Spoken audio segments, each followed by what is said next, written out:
Reuniting scenes from today's episode of Liberty's Kids.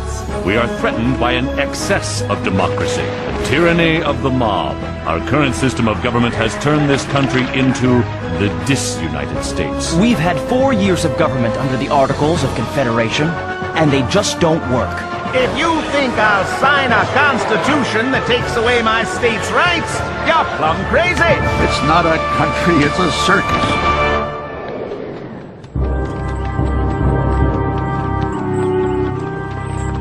Dear reader, I am in Massachusetts to interview Captain Daniel Shays. He and a lot of other soldiers returned home to their farms when the war ended 3 years ago. But times have been hard. Farmers can't pay their debts, and now the government's closing in to take their land. You're throwing me in jail because I can't pay my debts? I borrowed that money I owe because the government asked me to, so I could buy more grain to grow more food for our army and the French army. Take your hands off me, sir. And now that there's no more soldiers to feed, I can't sell my produce. And instead of helping me who helped you, you make me sell my farm to pay my debts. And when the money from the sale doesn't cover my debts, you throw me in a cage. Me and darn near every other farmer in Massachusetts. We risked our lives fighting for your freedom. This is not justice for this country. We were soldiers! Order! Order! Stand for this. These, James, are what you describe as the fruits of the Continental soldier's courage. Let me go! It's not fair! I fought for you! And the state's answer to our honest petition is silence. Or just about. This won't stand! We must act! If the courts mean to take away our farms and throw us in jail, maybe we have to close down the courts any way we can.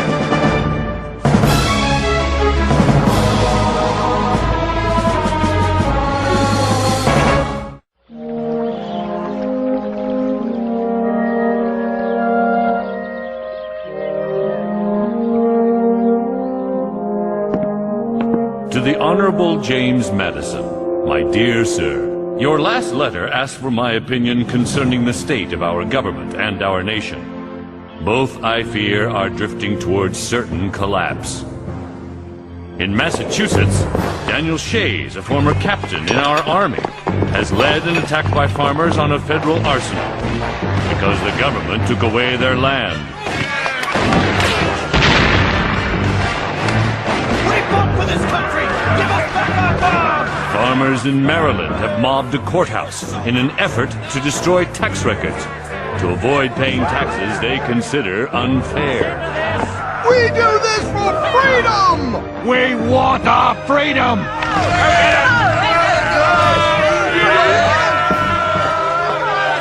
Even here in Virginia, citizens destroyed a courthouse out of rage and frustration. We are threatened by an excess of democracy, a tyranny of the mob. Our current system of government has turned this country into the disunited states. I look forward to our convention in Philadelphia. There we will probe our defects to their bottom and provide a radical cure.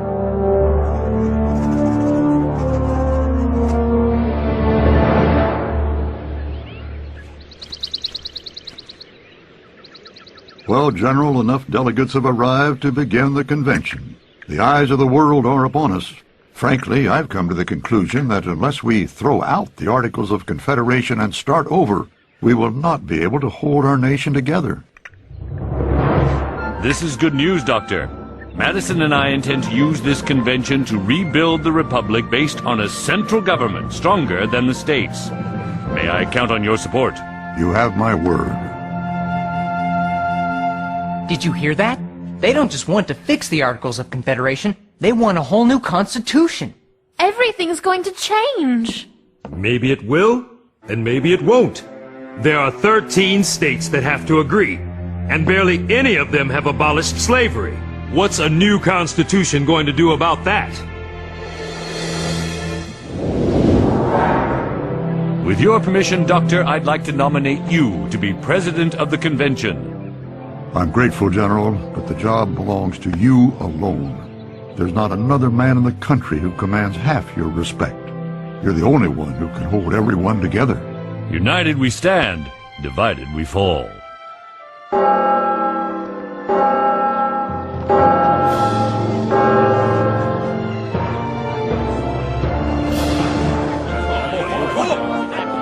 My old friend James. Alexander Hamilton! This is an historic moment, James. As important as when we agreed on the Declaration of Independence. We've had 6 years of government under the Articles of Confederation, and they just don't work. So what do you think should be done? You tell your readers that Alexander Hamilton of New York believes in a strong central government. Connecticut is here to fix the Articles of Confederation and nothing more. Make no mistake about it, Maryland won't let any of the big states push us around. Slavery is not the issue at this convention. But some states have already abolished it. No southern state ever will. Every man here knows the importance of slavery to the southern economy. You have my word, we will be united on it. What do you think so far? I don't know about you, but I don't see how they'll ever agree on anything. We'd better go in.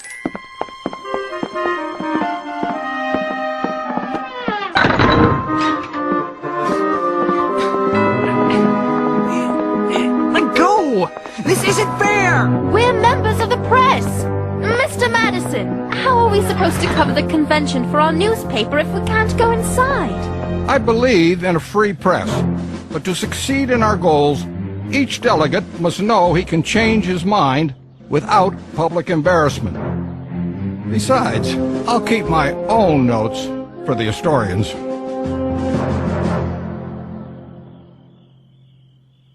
I'm sorry, but James Madison is right. The delegates need to be left alone to do their work. But I know if I tell you what's happening, you'd never write anything you shouldn't. Not in a million years! So what did happen today? Edmund Randolph of Virginia introduced a plan to scrap the Articles of Confederation and create a whole new form of government. Madison and Washington are the ones behind it. They want to create a government made up of 3 branches. First and foremost, the new Congress would be made of 2 houses, which Madison calls an upper and a lower one. There will be an executive branch headed by some sort of president, and a judicial branch, a kind of Supreme Court made up of judges who can overrule state courts. It's a system of checks and balances to make sure no branch can dominate any other. That way we'll be protected from a tyranny of the monarchy and of the mob. Hold on. I understand about the President and Supreme Court, but how many representatives will each state send to this new Congress? That's the catch, Sarah. Madison wants to throw out the principle of one state, one vote, and base representation on the size of a state's population. Won't that give all the power to the biggest states like Massachusetts and Pennsylvania? The small states will never agree to it. Which will tear the country apart. I only hope the delegates have as much sense as you do, because if they don't, it's going to be a long, hot summer in Philadelphia. Virginia, Massachusetts, Pennsylvania, New York. Why shouldn't we in Maryland have a vote equal to you? Luther, you've been talking for 6 hours straight! Oh, sit down, Luther. Let someone else speak! Why? I haven't even started.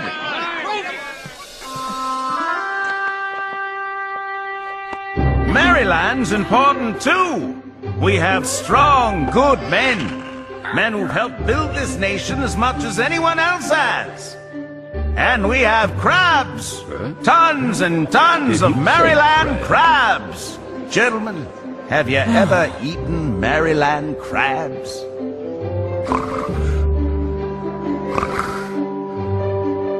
Fresh from the bay, cooked to perfection, with a touch of melted butter. It's perfection itself. Pennsylvania demands proportional representation. No! Connecticut demands 1 vote per state. If you think I'll sign a constitution that takes away my state's rights, you're plumb crazy. So you Virginians can put that in your pipes and smoke it.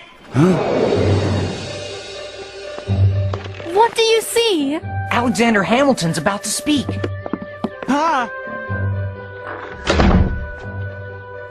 These guards take their job too seriously. Mr. President, if I may. Mr. Pinckney from South Carolina has the floor. Gentlemen, all this talk of Congress is well and good. But unless our southern states are guaranteed the continued existence of slavery, we will be bound to oppose this new Constitution in any form. Thank you, Mr. Pinckney. We will keep that in mind. What do you see now? They're voting on Madison's proposal for proportional voting.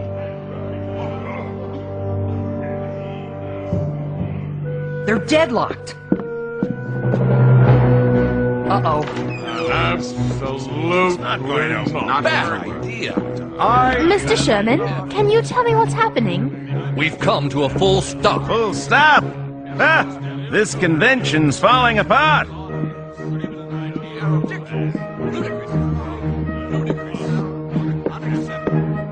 You two know you shouldn't be here.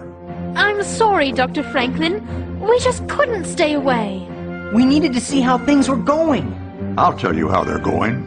While we bicker in there, the British still hold 6 forts on American soil. Spain forbids us from trading goods to New Orleans. Barbary pirates raid our ships in the Mediterranean. But we have no navy to stop them because Congress has no money, which means we can't repay our loans from France and Holland. It's not a country, it's a circus. Oh! Dr. Franklin! My gallstones. Afraid I can't walk. Ooh. I'll get Moses. We'll bring your sedan chair. I'll be all right, Sarah. It's the country I'm worried about.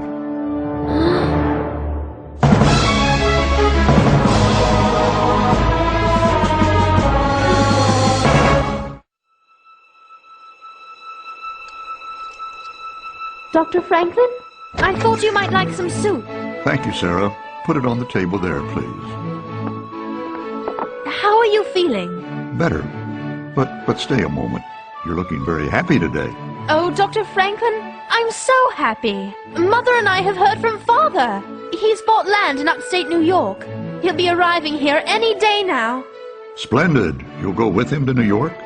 Certainly. But I won't stay forever. There's so much I want to do. You're in the right country for that. There. All I needed were some stronger lenses for my bifocals, and I can see clearly again. Of course. What is it, Dr. Franklin? The delegates elected a grand committee to settle the voting issue once and for all. I didn't think I was well enough to participate, but now I must attend. But your gallstones! I don't care if they have to carry me in. Oh. Dr. Franklin! There. The large states are quite different from each other. They will act on their own interests, not their size. To claim that the large states will dominate the small is a false objection. Gentlemen, I have the solution.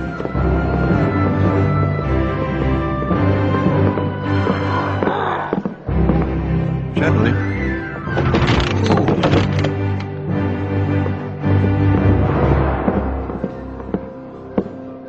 Just as I wear bifocals with 2 kinds of lenses, we have 2 houses in our Congress. Let the upper house abide by the principle of 1 state, 1 vote. But let the members of the lower house be elected by proportional vote. It would be a House of Representatives. That sounds reasonable. I can live with that. Good idea. Dr. Franklin, you are a genius.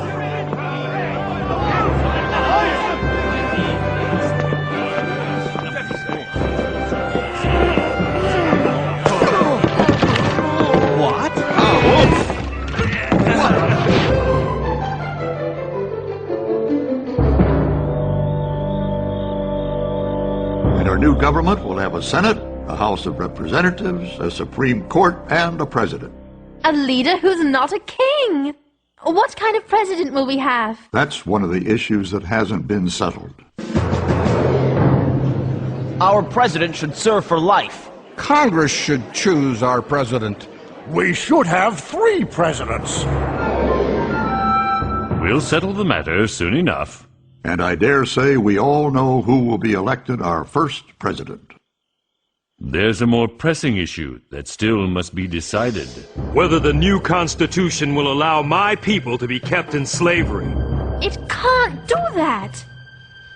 I mean, will it really? It is an issue that I fear will be decided on the basis of politics, not morality. In order to have our fair share of representation in Congress, we demand that the Constitution count 3/5 of a state's slaves as part of its population. If Mr. Pinckney says slaves are nothing more than property, why not let Massachusetts count horses and cattle as part of our population? Slavery will bring the judgment of heaven upon us. Does not the Honorable Mr. Mason own slaves himself? Gentlemen, if slavery is abolished by this convention, Georgia, North Carolina, and South Carolina will not be parties to this union.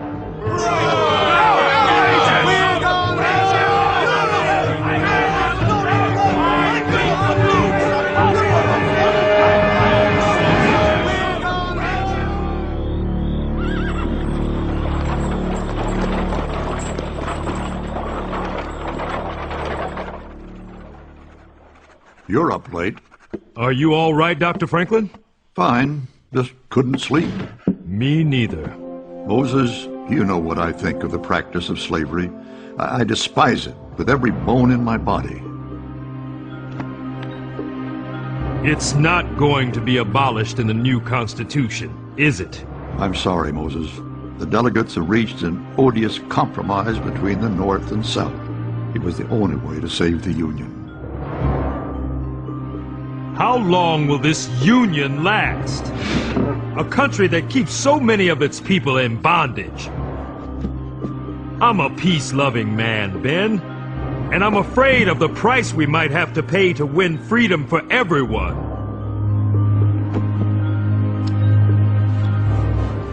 I am too, my friend. We've fought one war for liberty.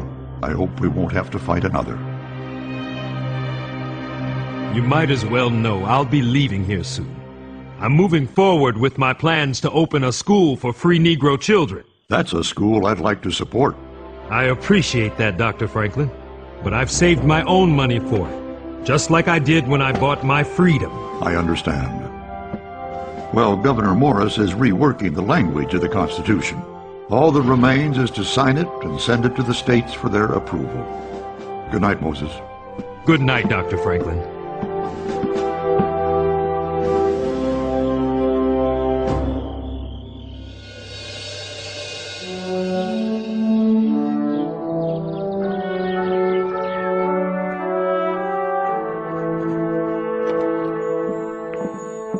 See that sun on General Washington's chair? I've sat here since May, asking myself if that sun is setting or if it is rising. Today I have the happiness of knowing that it is indeed a rising sun. We, the people of the United States, in order to form a more perfect union, to establish justice, promote the general welfare, and to secure the blessings of liberty to ourselves and our posterity, do ordain and establish this Constitution for the United States of America.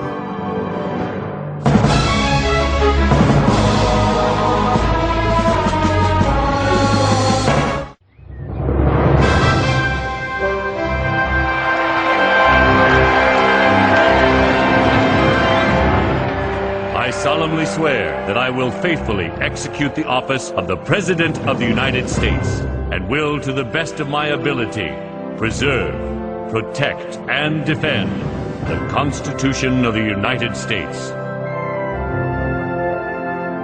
So help me God. It is done. Long live George Washington, President of the United States!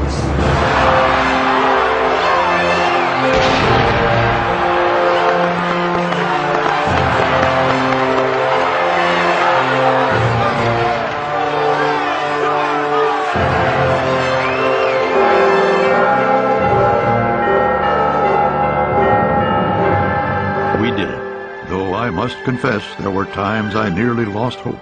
Do you think this government will last, Dr. Franklin? It will as long as the people want it to. There are going to be some hard challenges ahead. I'm afraid you're right, Moses. Nothing man does is perfect. But, all in all, the world has never seen anything like it. I still can't believe it. George Washington, President of the United States of America. Father of his country. Suddenly, anything seems possible. As long as we stay united.